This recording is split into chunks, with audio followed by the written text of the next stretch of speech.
Por fin entramos a las 70 semanas de Daniel. Quédate hasta el final del programa para que lo estudiemos juntos. Comenzamos ahora la tercera parte de esta serie de las 70 semanas de Daniel. No sé si acá vamos a terminar o tendremos un programa más. Vamos a hacer un breve repaso para entrar en contexto a estudiar ya el versículo 24 de este capítulo 9 para entrar en materia. Entonces decíamos que Daniel se encontraba en la terraza de su casa leyendo el rollo del profeta Jeremías. Estaba leyendo él en el rollo. Para nosotros es el capítulo 25, versículo 11, en donde ya se estaban cumpliendo los 70 años de cautiverio. Jeremías había profetizado de que el pueblo de Judá iba a estar 70 años en el imperio babilónico. Entonces, esos 70 años ya estaban por pasar. Entonces, en este contexto estaba Daniel leyendo el rollo de Jeremías, leyendo el capítulo 29, versículo 10, que decía que Dios los iba a ir a visitar. Entonces, Daniel pudo suponer que al término de estos 70 años saldrían de Babilonia, llegarían a Jerusalén, contarían 490 años a partir de su llegada a Jerusalén, y entonces vendría el Mesías príncipe. Y en este contexto, Dios envía al ángel Gabriel y le dice desde cuándo va a empezar a contar estos 490 años. Porque vuelvo y digo, si Daniel hubiera contado los 490 años a partir del decreto de Ciro, tardaron 5 meses en llegar a Jerusalén, y hubieran contado los 490 años y se hubieran adelantado unos 80 años aproximadamente antes de que nazca el Mesías príncipe. Entonces el ángel Gabriel le va a decir desde cuándo, cuándo comenzaría esa cuenta.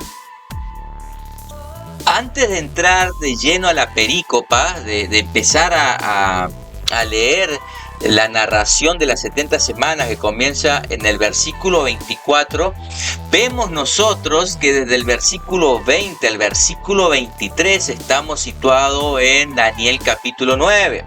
Estos versos del 20 al 23 nos están narrando de cómo es que Dios envía a Daniel, al ángel Gabriel, para que Daniel pueda entender, para explicarle a Daniel cuándo sería la restauración final en los tiempos del Mesías príncipe. En otras palabras, cuándo es que se llevaría a cabo este nuevo pacto. Y esto lo hemos estudiado en el programa anterior, el nuevo pacto que Jeremías profetiza. Es por ello de que Daniel está estudiando el rollo del profeta Jeremías, y que de ahí sale las 70 semanas, que las 70 semanas habla del Mesías príncipe. Entonces, en esta profecía que nosotros vamos a estudiar, vamos a encontrar que no hay ningún tipo de complejidad, no hay ninguna ciencia extraña, no hay textos oscuros, no hay una mística ahí, no hay ninguna obstáculo grande por la cual nosotros no podamos llegar a interpretar sabiamente, interpretando las escrituras con las escrituras, haciendo una buena hermenéutica.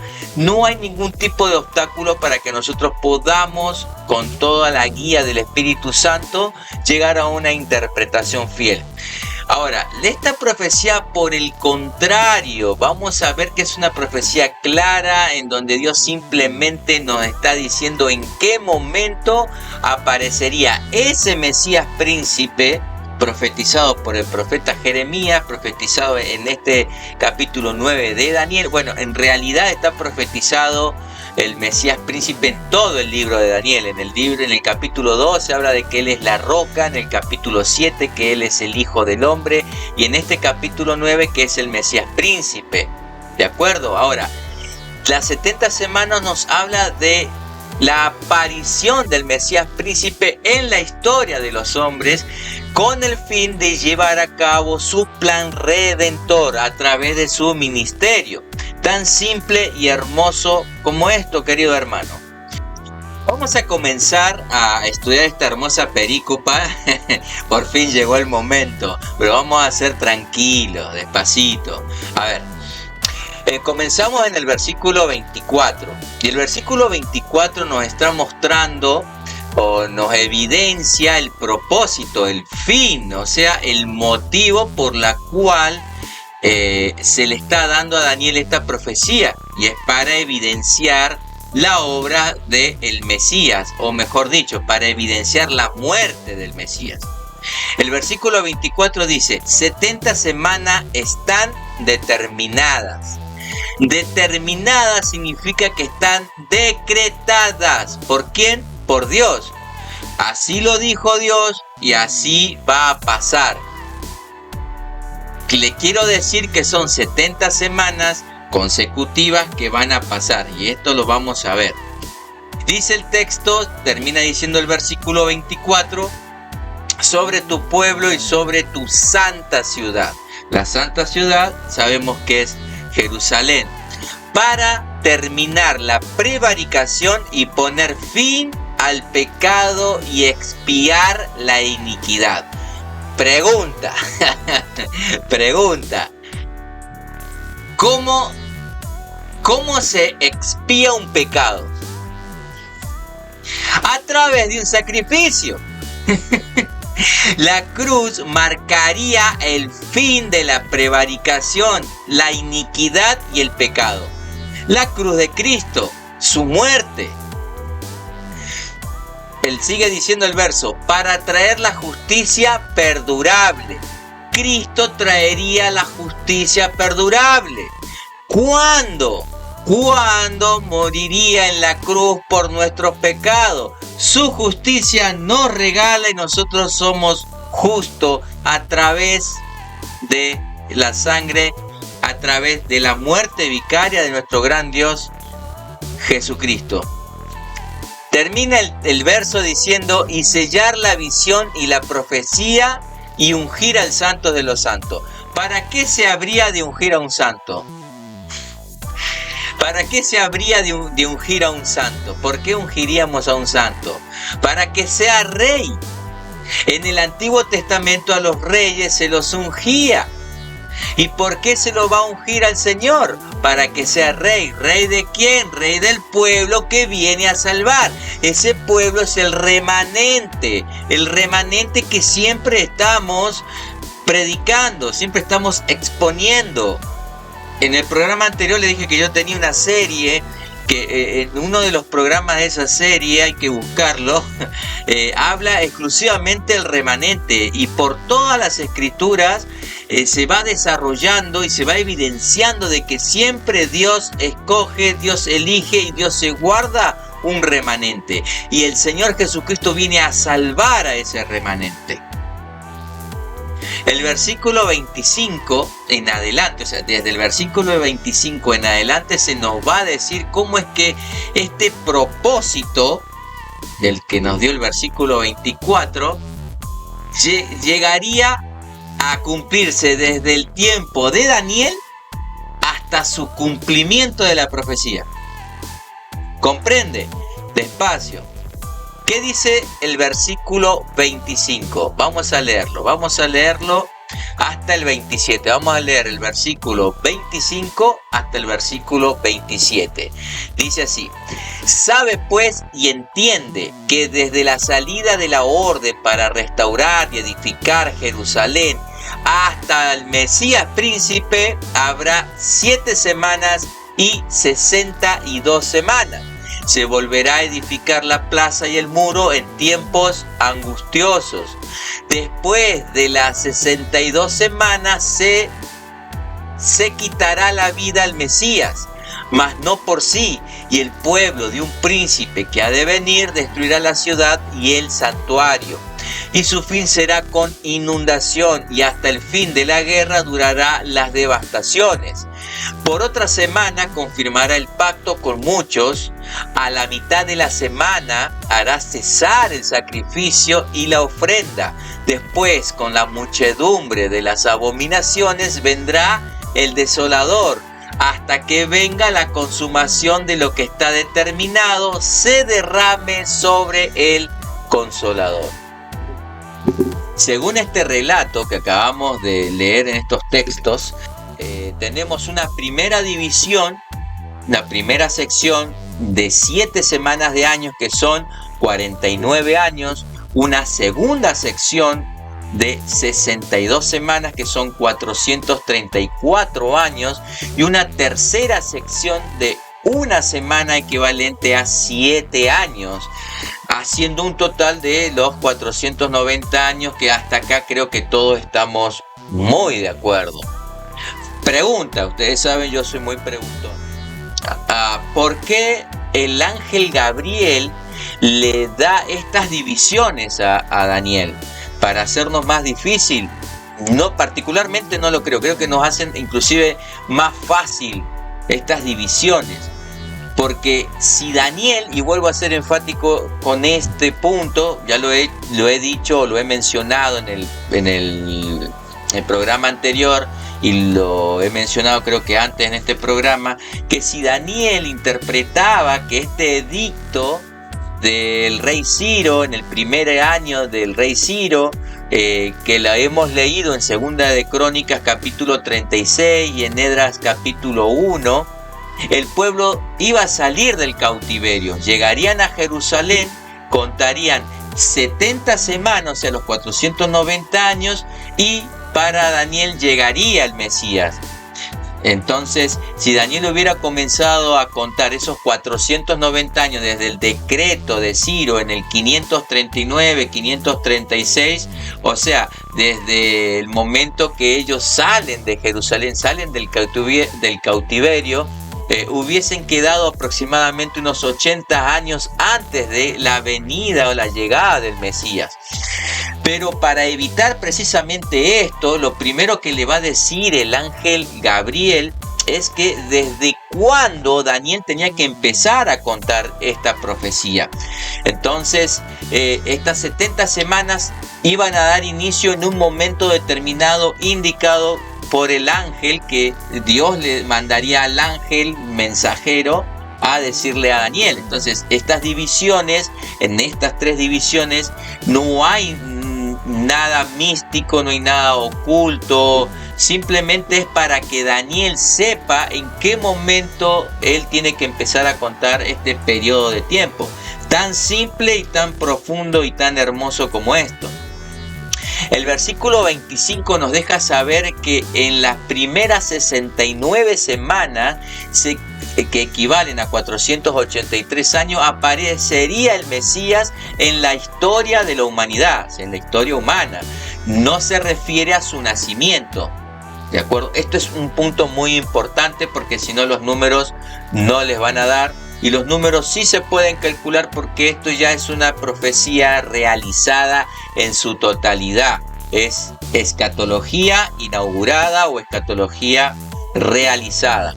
Pero dice el versículo 25, lo vamos a leer, dice: sabe pues y entiende que desde la salida de la orden para restaurar y edificar Jerusalén, se volverá a edificar la plaza y el muro en tiempos angustiosos. O sea, este es el resumen del versículo. Ahora, en esto tenemos que estudiar un poquito la historia, porque encontramos, o podríamos decir que acá podemos tener la primera dificultad, que es un obstáculo que lo vamos a saltear estudiando. ¿Por qué? Porque acá nos encontramos con 4 edictos para la reconstrucción de la ciudad y el templo. 4 edictos. Entonces, vamos a leer estos 4, ¿cuáles son? El primero es el que hemos mencionado ya, el del rey Ciro, el Ciro el Grande, que fue este edicto entre el que yo lo tenía como el 536, pero haciendo estos estudios, consultando un poco la historia, lo datan en el 539 y hay otros que coincidían con el dato que yo tenía, 536. Entonces yo voy a poner desde el 539 al 536, más o menos ese es el lapso de tiempo que fue dado lo que Ciro el Grande escribió ese edicto. Lo podemos leer nosotros en Segunda de Crónicas, capítulo 36, versículos 22 y 23, Esdras, capítulo 1, versículo del 1 al 4. Este primer edicto autorizaba a que Zorobabel saliera, y con Zorobabel salieron, redondeando la cifra, unos 50.000 judíos. Después de 5 meses de viaje llegan a Jerusalén y comienzan la reconstrucción de la ciudad y el templo, pero por culpa de los samaritanos la obra se detuvo unos 15 o 16 años. Un poquito para ilustrarles es que los samaritanos querían colaborar edificando este templo de Jerusalén. Los judíos le dicen: no, mirá, ustedes son mestizos, no pueden, lo tenemos que construir nosotros. Entonces los samaritanos se molestan y los samaritanos van a decir: bueno, si no nos dejan construir, ustedes tampoco van a tener templo. Así que empezaron a hostigarlo, empezaron a poner peleas, rencillas, y al final los samaritanos lograron detener la obra por unos 15 o 16 años. Muere Ciro el Grande en el año 530 a.C. Le sucede su hijo Cambises, luego le sucede otro rey que no recuerdo el nombre, y luego viene Darío el Grande, Darío I. En los primeros versos del reinado de Darío, los repatriados judíos recibieron un nuevo aliento para terminar esa obra de reconstrucción a través del ministerio de dos profetas menores, Ageo y Zacarías. Entonces Dios envía a esos dos profetas para animar, para que su espíritu vuelva a cobrar ese ánimo y vuelvan a la carga. Comienza Zorobabel nuevamente la reconstrucción, pero nuevamente son impedidos por los samaritanos, a lo que Zorobabel remite ya este hecho a la corte real. O sea, este evento que él tuvo por segunda vez por culpa de los samaritanos, se enteraron que volvieron a reconstruir el templo, volvieron a hacer guerra, rencilla. La cuestión que Zorobabel dice: bueno, esto no se va a quedar acá, yo voy a escribir una carta, le voy a mandar un mail, porque y se lo voy a enviar a Darío, a la corte real. Precisamente es Darío quien recibe este caso que le remite Zorobabel, y Darío va a investigar si Ciro había escrito algo. Entonces él investiga y ratifica el decreto de Ciro. Esto lo hace Darío en el año 519, 518 a.C. Esto lo podemos leer, nuestro sustento bíblico está en Esdras capítulo 5 y capítulo 6. ¿Pensaste que te iba a dar el versículo? No, tenés que leer los dos capítulos, lea, no sea vago. Entonces los judíos logran terminar el segundo templo en el año 515. ¿Por qué? Porque este decreto de Darío decía que no estorbaran más a los judíos, y por el contrario, que les ayuden en todo lo que podían. Entonces los samaritanos, ya sabiendo que era una orden del rey, ya bueno, dejaron de molestar en ese momento, a lo que ellos pueden terminar la reconstrucción del templo. O sea, parte de la reconstrucción del templo lo logran inaugurar en el año 515 a.C., pero no lo terminan del todo. Yo quiero aclararles esto. O sea, no estaba completo totalmente, le faltaba todavía algunos detalles, decoraciones, algunas ornamentaciones, etc. El tercer edicto lo dicta Artajerjes en el año 458. Esto lo podemos leer en Esdras capítulo 7, versículos del 11 al 26. Aquí se le da a Esdras, entre Zorobabel y Esdras pasaron 80 años más o menos, y entre Zorobabel y Esdras en la tierra de Babilonia, en ese tiempo son los relatos de la reina Esther. Pero nosotros nos vamos a enfocar qué es lo que pasaba en Jerusalén. Entonces, Artajerjes le da la autoridad a Esdras para reorganizar la comunidad, reorganizar a su grupo de gente, de judíos, sobre la base de la ley de Moisés. Y le ofrece todos los recursos que necesitaría para construir, para seguir la reconstrucción del templo ya completamente, terminarlo al 100%. Entonces, regresa Esdras con unos aproximadamente 2000 judíos para también iniciar la reconstrucción de la muralla también, no solamente terminar el templo, sino la muralla. Y esto es muy importante porque es la muralla de Jerusalén quien nos va a dar ese punto de partida. Los samaritanos no pueden detener ya la obra del templo porque era una orden específicamente del rey, pero sí logran detener la reconstrucción del muro de Jerusalén. Y entonces supuestamente, esto no lo dice la escritura, pero creemos que queman todo que los judíos habían edificado. Entonces los samaritanos logran quemar, logran destruir y logran deshacer todo lo que los judíos habían avanzado con el tema de la muralla. Y estas son las noticias que le llega a Nehemías.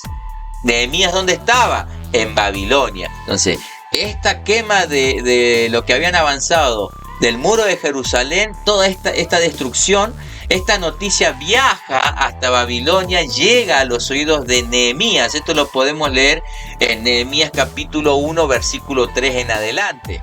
Y aquí viene el cuarto edicto, que es el de Artajerjes, también que se da cuenta, digamos, de que Nehemías está triste, su semblante había decaído, y Nehemías le confirma y le dice: sí, estoy mal, porque mi pueblo está sufriendo, han quemado todo. Entonces le pide al rey que le permita regresar a su tierra para reedificar la ciudad, fortalecer los muros. Entonces Artajerjes, Dios le pone gracias. Sabemos que Dios es el soberano, el que levanta y quita reyes, los que levanta y destruye imperios. Entonces creemos firmemente de que Dios pone gracia en Artajerjes y autoriza a Nehemías emitiendo otro decreto en el año 444. Entonces tenemos 4 edictos: el del rey Ciro en el año 539, 536, el de Darío I en el año 519, 518, el de Artajerjes en el año 458, 457, y el segundo también de Artajerjes en el año 444.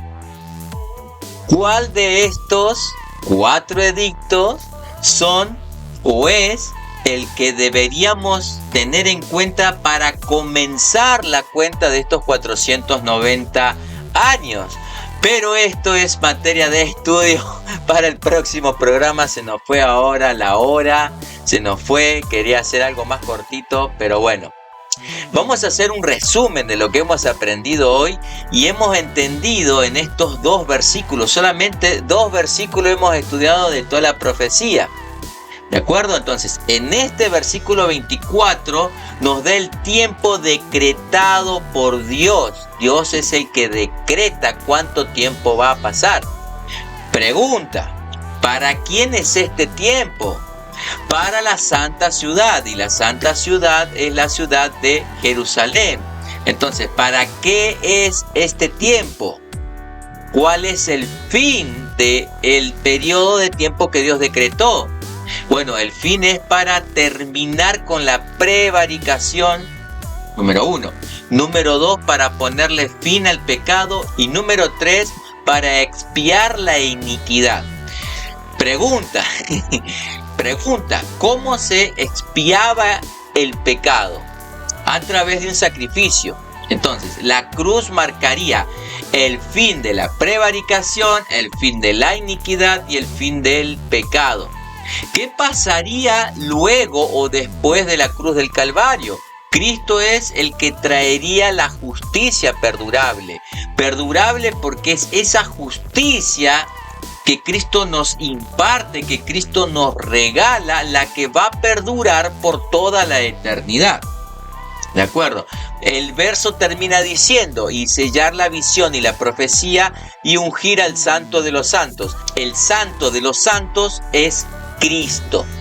Y se lo va a ungir o se lo ungiría para que sea el rey del pueblo, de este remanente que él viene a salvar. El versículo 25 nos deja saber qué es lo que pasaría en estas primeras 69 semanas. En la primera sección de las primeras 7 semanas, que son 49 años, se va a reedificar el muro de Jerusalén.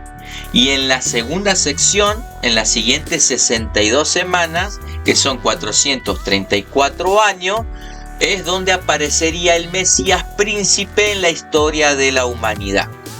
De todas maneras, en el próximo programa vamos a profundizar un poquito más todo este tema. Desde ya quiero agradecerles. Esta serie ha sido un poquito difícil para mí, ya saben. En este video me he cambiado como 3 veces.